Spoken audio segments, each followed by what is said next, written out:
안녕하세요. 좋은 행정사 공인중개사무소 비성입니다. 방문을 환영합니다.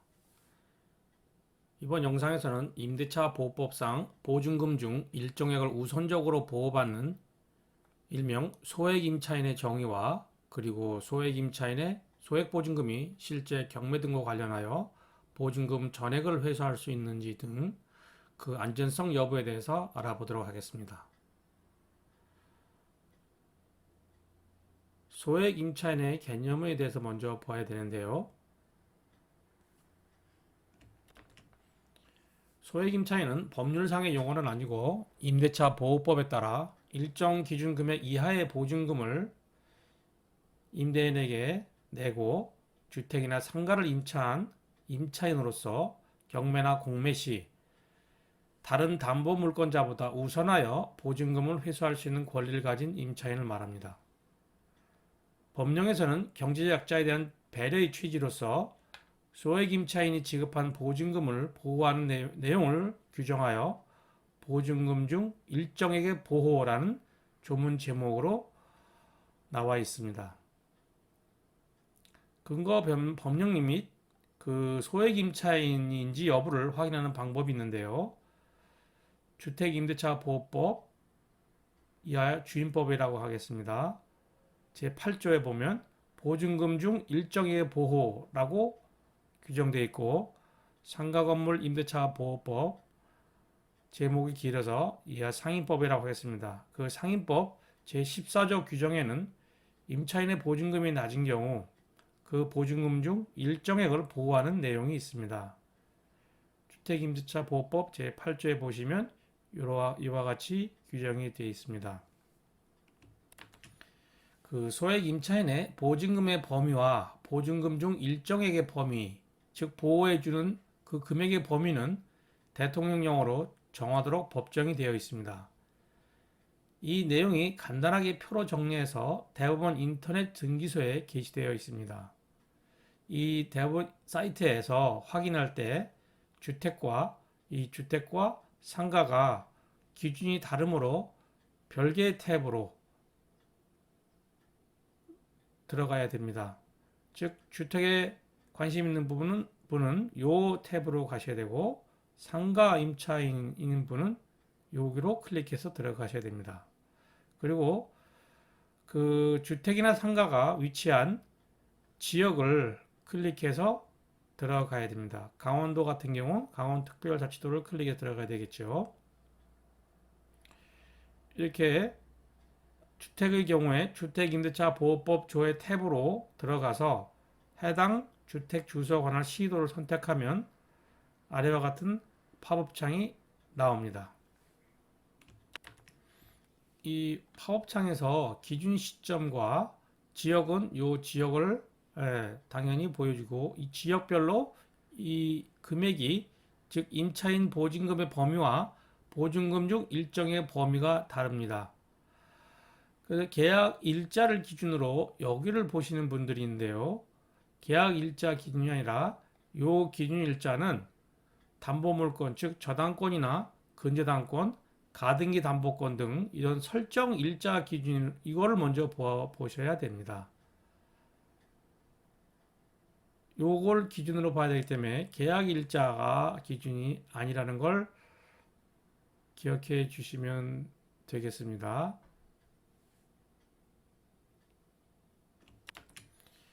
그래서 소액 임차인이 확인해야 할 사항에 대해서 보면 좀 전에 말씀드린 2번의 기준 시점을 확인하는 것이 이 3번의 금액보다 기준 시점이 더 중요합니다.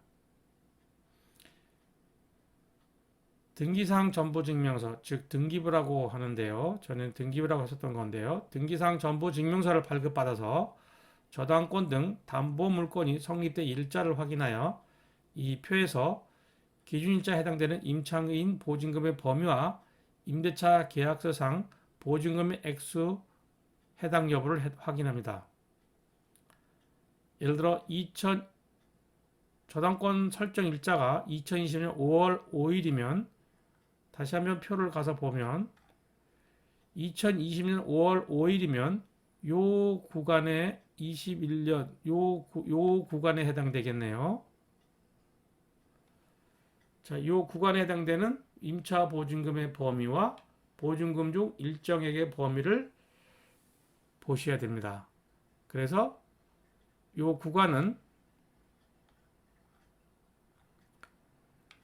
5천만 원 이하, 보증금 액수가 5천만 원 이하인 임차인이 혜택을 받고, 그 보증금 5천만 원 중에서 1,700만 원까지 우선 변제를 받을 수 있다는 말입니다. 그래서 보증금이 6천만 원인 임차인은 일반 임차인이 돼서 특별법에 해당하는 임대차 보호법의 규정에 의하거나 일반법인 민법상 임대차에 의해야 합니다. 임대차 계약서상 계약 일자나 확정 일자가 기준이 아니므로 주의해야 되는 건 말씀드렸습니다. 가장 중요한 사항이겠죠.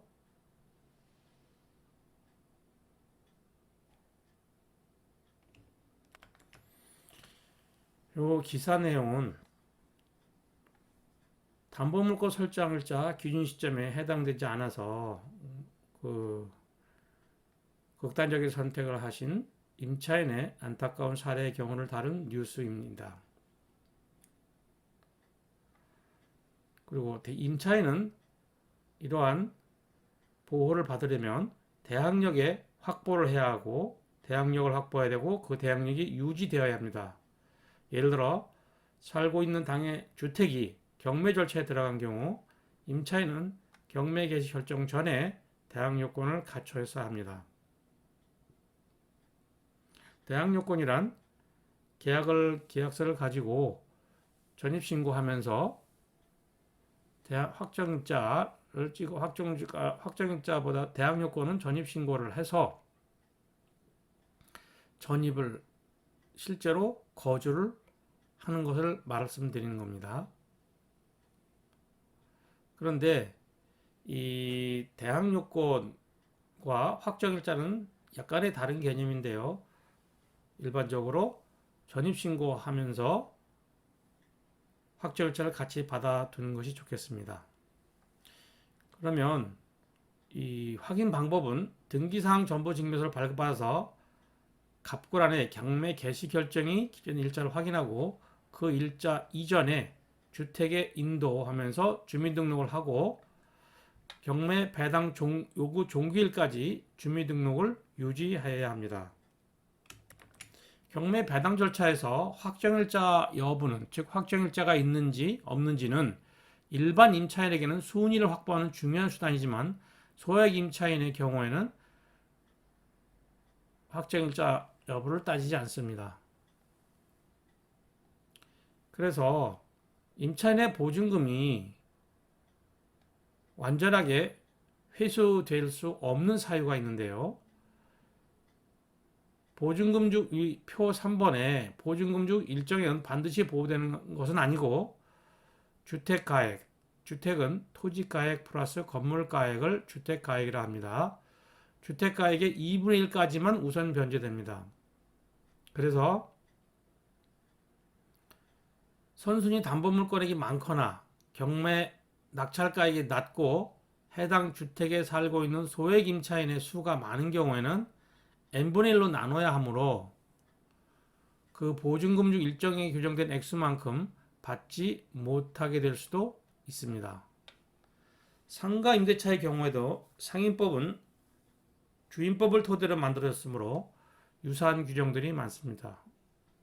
상임법 제14조에서도 주임법 제8조와 유사하게 규정되어 있어서 위 주택 임대차와 같은 법리가 적용됩니다. 같이 상법 제14조에 보면 보증금 중 일정에 보호하여 주임법과 같이 임차인은 보증금 중 일정을 다른 담보물권자보다 우선하여 변제받을 권리가 있다. 임차인은 건물에 대한 경매 등기 신청 전에 제3조 1항의 요건, 즉 대항력을 갖춰야 한다고 규정하고 있습니다. 그래서 여기서 확정일자 개념은 물권자보다 우선하여 확정일자를 받았으면 그 물권자보다 더 먼저 보증금을 경매 낙찰금에서 받아갈 수 있다는 개념인데요. 소액보증금 제도에서는 이러한 조항 규정은 없습니다. 그러면 주택이나 상가가 신탁계약이 돼서 신탁사가 따로 있는 경우에 이러한 경우에도 소액 임차인이 보호되는지에 대해서 판례는 소극적인 입장을 보고 있습니다. 신탁계약이 된 주택이나 상가란 말은 신탁계약이란 담보신탁, 관리신탁, 처분신탁, 개발신탁, 분양관리신탁, 공유신탁 등 여러 가지 신탁이 있는데요. 이 구별한 이유는 그 목적과 활용 방식에 따라서 이렇게 신탁의 종류가 나뉘고 있습니다. 담보신탁의 예를 들면 부동산의 소유자, 임대인이겠죠. 부동산 소유자는 신탁사에 위탁을 하니까 위탁자가 돼서 수탁자인 부동산 신탁 주식회사와 신탁 계약을 체결하고 소유권을 이전합니다. 즉 부동산 신탁사가 소유자가 되는 것입니다. 그래서 담보신탁은 대출을 받는 형태가 소유권이 이전되지 않는 근저당의 설정과 대출을 받는 것처럼 비슷한 것처럼 보이지만 부동산 신탁 주식회사가 개입이 되어 있으므로 더 은행의 입장에서는 안전하다는 안전성이 담보되어 있어서 실무상으로는 대출 금액이 더 많이 나와서 종종 신탁 계약으로 부동산을 관리하는 경우가 있습니다. 대출을 받고 그 대출 기간 동안은 신탁사가 관리를 하는 것이겠죠. 그래서 이러한 신탁 계약이 된 것은 신탁 원부 확인이 필수입니다. 그래서 신탁 원부를 받아야 되는데요. 신탁 원부는 부동산 등기사항 증명서를 먼저 발급받아서 그 신탁 번호를 확인 후에 발급받는 내용입니다. 저의 다른 블로그 글에도 있습니다. 신탁 계약의 목적, 수익자, 신탁 재산의 관리, 처분 등 신탁 내용을 신탁 원부를 발급받아서 확인해야 합니다. 신탁 원부의 위탁자와 임차를 할 사람이 직접 임대차 계약을 체결해도 된다는 취지로 우선 수익자 및 수탁자의 사전 동의에 대한 내용이 있거나 또는 임대차 동의를 받아서 체결할 수 있다는 내용이 있는 경우가 있습니다. 그런데 좀 더 자세히 보면 임차인은 수탁자, 즉 부동산 신탁 주식회사에게 보증금 반환을 청구할 수 없다라는 내용도 함께 기재되어 있는 신탁 원부도 있습니다. 즉 소유자가 된 수탁자가 임대차는 동의해 주지만 임대차 보증금은 임대인인 위탁자에게 받아가라는 내용입니다. 신탁 원부에 우선 수익자라는 용어가 자주 나오는데요.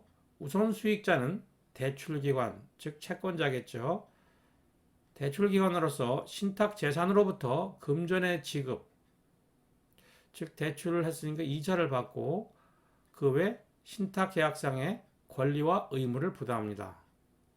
우선 수익자가 발급하는 임대차 동의서에 임대차 보증금은 신탁 계약 정산 시 우선 수익자의 채권, 즉 대출 금액이 있으니까 채권자겠죠. 우선 수익자의 채권보다 선순위임을 인지하고 있다라는 문구를 넣어서 임차인을 안심시키는, 즉 보증금을 받아야 되는 임차인을 안심시키는 동의서도 있습니다. 신탁이 된 부동산의 임대차 계약을 체결하였는데 선량한 관리자의 주의 의무를 위반으로 임차인에게 손해를 발생하게 한 개업 공인중개사에게 손해배상 책임이 있다는 판례도 있습니다. 신탁 원부를 인터넷으로 발급을 받을 수가 있는데요. 신탁 원부의 인터넷 발급 방법은 아래 포스트에 자세히 안내되어 있으므로 링크를 하여 가시면 신탁 원부 인터넷 발급 방법을 알아보실 수 있습니다. 요 제 블로그 링크에 여기로 가시면 신탁 원본을 인터넷으로 발급받는 내용에 대해서 자세히 설명해 놓았습니다. 참고하시기 바랍니다.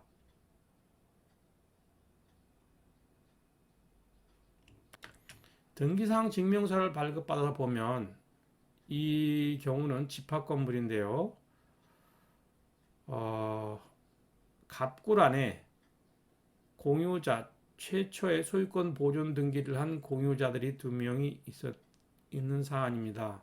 그런데 요 신탁 계약을 체결해서 공유자 전원 지분 전부를 요 신탁사회로 이전을 한 것입니다. 등기 원인은 신탁입니다. 그리고 신탁 계약을 해서 등기 목적은 소유권 이전을 하기 위해서 등기를 한 내용입니다. 그래서 권리자는 수탁자인某某 부동산 신탁 주식회사가 소유자가 된 것입니다. 그래서 신탁 내용에 보면은 신탁 원부에 신탁 번호가 있습니다. 이렇게 등기부를 먼저 발급받아서 신탁 원부를 번호를 확인한 다음 다시 한번 신탁 원부를 발급받는 것입니다. 이 번호를 확인해야 되겠죠. 그래서 신탁 주의사항에 이렇게 부기 등기가 되어 있는데요. 이 부동산에 관하여 임대차 등의 법률 행위를 하는 경우에는 등기사항 증명서뿐만 아니라 등기기록의 일부인 신탁 원부를 통하여 신탁의 목적, 수익자, 신탁 재산의 관리 및 처분에 관한 신탁 조항 등을 확인해 볼 필요가 있다고 친절하게 부기 등기까지 되어 있습니다. 그래서 신탁 계약상의 약정 내용에 있는 약정 내용의 효력이 소액 임차인 보호 규정에 앞선다고 보셔야 합니다. 이 아래는 신탁 계약 체결 이후에 임대차 계약이 체결된 경우, 신탁 계약이 먼저 된 것이죠. 당해 부동산이 경매 등 공매 매각 시 최우선 변제를 받지 못한다는 내용을 부동문자로 삽입한 신탁된 부동산 임대차 계약 시 임차인의 필요 확인 사항입니다. 그래서 이 서식은 한국공인중개사협회에서 제공하는 중개대상물 확인 설명서 제10항의 실제 권리관계 또는 공시되지 않은 물건의 권리사항 별지 서식으로 제공되는 내용입니다.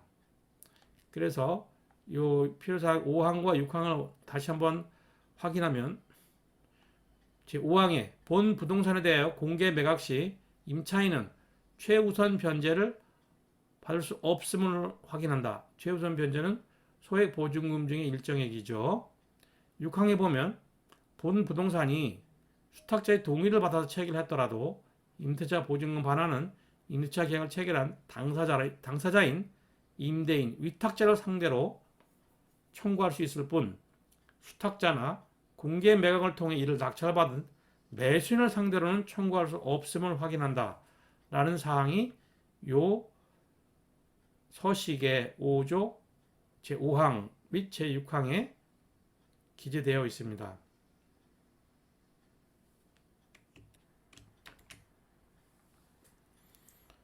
이 중개사고 확인 설명이 별지 서식에 있으므로 신탁원부 교부 여부는 계약 공인중개사가 임차인에게 이 신탁원부를 교부했는지 안 했는지 체크하는 내용이고 신탁원 임대차 관련 약정 주요 내용에 여기 기재를 해야 됩니다. 기재 내용 기재하고 수탁자의 임대차 계약 승낙 서면이 제출되었으면 체크, 안 됐으면 여기에 체크겠죠. 수탁자가 특정한 계좌번호는 여기에 기재합니다. 그래서 아까 보신 바대로 5항과 6항 내용을 이렇게 명시해 두어 있습니다. 그래서 맨 하단에 계약 공인중개사가 서명하고 날인을 하겠습니다. 임차인도 이 내용을 확인했다고 했으니까 이걸 서명하고 날인해야 되겠지요. 그래서 결론적으로 살펴보면 신탁이 된 부동산은 개업 공인중개사 입장에서는 매우 부담스러운 중개 대상물인데요. 신탁의 종류와 그 신탁의 설정 시기에 따라서 임대차 보증금의 보호 범위가 달라질 수 있으므로 개별적 검토가 필요합니다.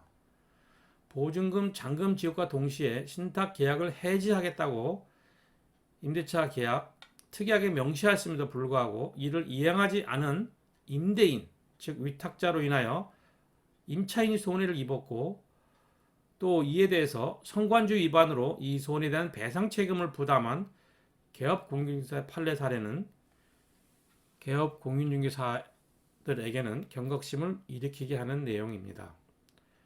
임대차 보호법에 소액 임차인의 보증금 보호 규정은 임차인 보호를 위한 중요한 장치이지만 위에서 본 것과 같이 완전한 보호를 보장하지는 않으므로 임대차 계약 시 신중한 검토가 필요하며 임차인의 대항 요건 완비와 더불어 당해 건물이 경매 절차에 들어간지 여부를 수시로 확인이 필요하다고 보여집니다.